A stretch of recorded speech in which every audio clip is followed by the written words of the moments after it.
In the heart of Uganda, an intimate gathering brought together passionate individuals with one mission: to support the life-changing work of Hospice Africa Uganda.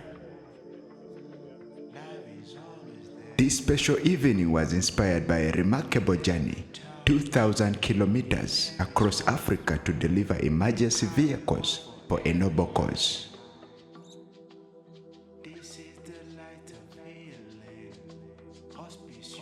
Hospice Africa Uganda is a beacon of hope, offering free palliative care and vital medications to over 40,000 patients annually. One is the Japanese government kindly donated 5 fire engines and 10 ambulances to the Ugandan government. They got delivered from Tokyo to Dar es Salaam, and then there were 30 of us, mostly from Ireland, that volunteered to drive the ambulances and fire engines to Kampala. The plan was to do it in about 5 days, rather than in the 3 days that we did it in. But the Tanzanian authorities, it took a while to get the fire engines and ambulances out of the port, so it got delayed. So we all arrived in Dar es Salaam and we did nothing for 5 days, waiting for them to come out. And then it was a rush to get here. Hospice Africa Uganda's care. This dinner honored their tireless efforts. This event was more than a celebration. It was a testament to the power of coming together to make a meaningful difference. Our first view of Lake Victoria, I think, was perhaps the most interesting thing for me. Crossing the equator, I've never done that. That was another thing, another nice experience. And I have to say, meeting the people at the hospice today and experiencing all of the good that they're doing and hope for Africa, very, very moving.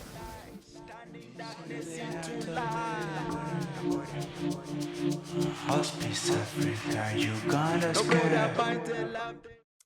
Hello, my name is Miriam Donoghue and I'm from Dublin in Ireland, and I am living at the moment in Uganda, in Kampala, where I'm volunteering with Hospice Africa Uganda.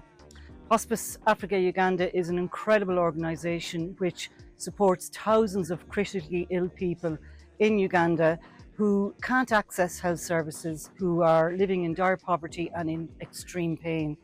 And what hospice does is it visits people, patients in their homes. It provides pain relief with oral liquid morphine. And it's really amazing to see the change in patients when they are under the care of hospice. They're pain-free, they're comfortable, and their end of life is much calmer and much more peaceful for them and for their families. I've been coming here for the last 9 years, and today is a really special day for hospice and indeed for the people of Uganda. Today, 30 Irish men arrived here in Kampala. They drove a convoy of 10 ambulances and 5 fire engines from Dar es Salaam in Tanzania here to Kampala. They are gifts from the Japanese government to the people of Uganda. But these guys, one of these, the leader of this group, John O'Kelly, is a very good friend of mine from Ireland. And he called me some weeks ago and he said, we're doing this trip on behalf of the Japanese government. We're delivering these emergency vehicles. We would like to raise funds for Hospice Africa Uganda at the same time. So as of today, the guys have raised well over 100,000 euros or dollars for hospice. And this is such fantastic news. It means hospice will be able to reach more patients in need in the coming year. Hi, good evening. My name is John O'Kelly. I am the one responsible for organising a group of 30 people, most of them Irish, but we had 2 Dutch and 2 English people with us as well. Because Uganda is landlocked, we had to drive them from Dar es Salaam port across Tanzania and deliver them to the Japanese embassy here, who will then hand them over. So we did that over the last 6 days. The journey was exciting. It's very good for people coming from Europe to see Africa and understand what goes on in Uganda and Tanzania. But now we're here in the Yellowhaven Hotel, and all 30 of us checked in here last night. So we're very excited to be here right on Lake Victoria, which is quite a fascinating lake. I know a little bit about the history of it, and it's something I was very excited to see. So I feel drawn to Uganda. I regard it as my second home, and indeed Yellowhaven. I am very good friends with Joan, who's Irish, of course, and Ronald. I've been coming here to visit them in Yellowhaven for 9 years, and in fact I'll be staying here while I'm based in Uganda this year, and a nicer place you could not be. For me, my days can be very stressful. I often go on patient visits with the nursing teams and the doctors to document the patient stories for social media and for communications in general. Hospice Africa Uganda's girl. I'm really excited about supporting Hospice Africa and the fabulous palliative care work that they do. This afternoon we visited there and we met with Dr. Merriman, who is, to be honest, a living saint for the work that she's done. She has brought palliative care to the attention of the government of Uganda. She's worked very closely with them. And for us to be involved in something like that, it's very exciting. We are going to continue to provide other adventures and invite other people to come on these adventures with us. And again, we will ask these people to get their friends and family and whatnot to help collect funding so that we can continue to support this absolutely fabulous hospice that you have here. Other than that, very pleased to be in the hotel, very pleased to be close to the water. I really love the staff here. Thing has been fantastic. Managing 30 people coming in here is not an easy thing. We have a barbecue here this evening. We have a lot of people come from the Irish community who are a long time based here in Kampala, and we also have representatives from the Irish embassy here. So it's all exciting. Well, it's great to be in Yellowhaven again, and thanks Peter for arranging tonight. And we've had a wonderful morning at Hospice. It was so wonderful to have all of you who we knew had made such sacrifices to do this drive from Dar es Salaam to here and raise so much money. And you pay for yourselves to come out, and we're just so moved about it, really. I think it's the biggest move we've had in one go.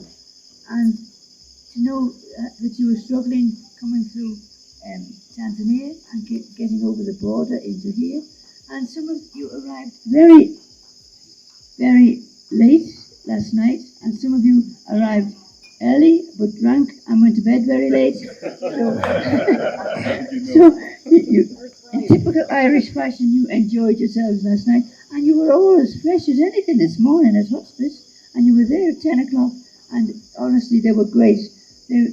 Everybody got up and said something. It was so lovely to talk to you and to sign your books for you. And, you know, we really enjoyed that day. Now, you're going to make a huge difference to us. And I don't know, when you go back, what you might think about doing, but think about keeping in touch with us. Remember, you'll always be welcome out here. And, you know, there's Yellowhaven, there's my house. There's several places where we can put you to stay. But Uganda is a very welcoming country, and you know, once you've been in, many people are hooked. Not just when they see the patients, but they're hooked because Uganda is such a lovely country, and there's so many beautiful places for you to go to next time when you have more time. Look, everybody, we're among greatness tonight here, and it's, you know, for us, it's quite an honour to be with Dr. Merriman and the tremendous work that she's done. And you just heard from her, and you know, she's a no-nonsense, can-do attitude, and I'm sure that's what got Hospice Africa to where it is today. And she's going to come on the next ambulance fire brigade drive with us as well, by all accounts, so that's pretty good. Thank you, everybody, for being here. Thank you, Miriam, for organising this event tonight.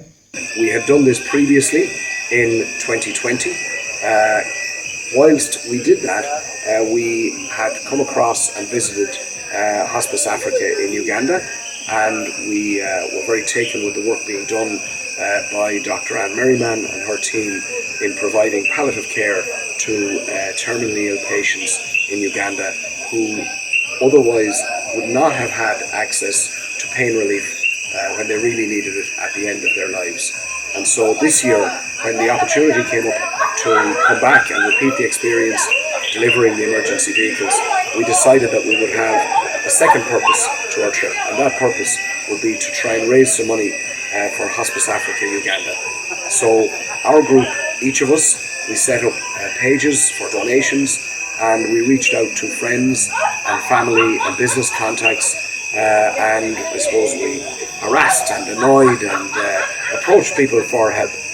Initially we had thought, maybe we could raise 10,000 euros for Hospice Africa. Very quickly we revised that number because it looked like we were getting a great response from our friends and families, and we moved the number to 25,000.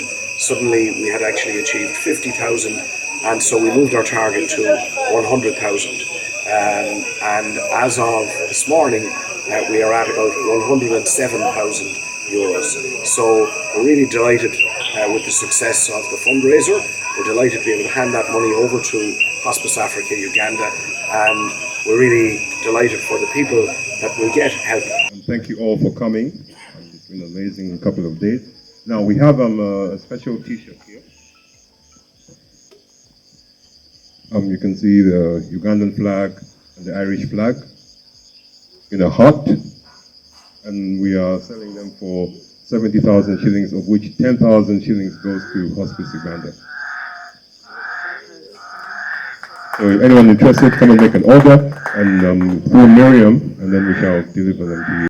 So this year, when I'm with Hospice, I am setting up a properly structured volunteer unit.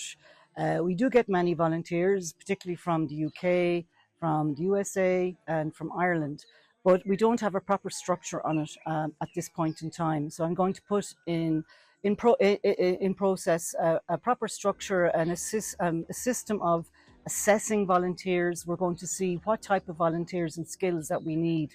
And this is going to help us, we hope, to grow. We'll have people with different skills who can come in and mentor us and support us. And this is part of a strategy that Hospice is hoping to execute to allow it increase the number of patients that it reaches, because currently the need in Uganda is so huge. We really aren't reaching anything like the number of people who are out there in need. Thank you for supporting this journey of hope and healing.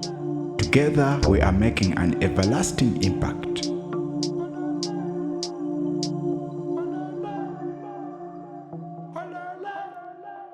Hospice Africa Uganda's care. Nobody.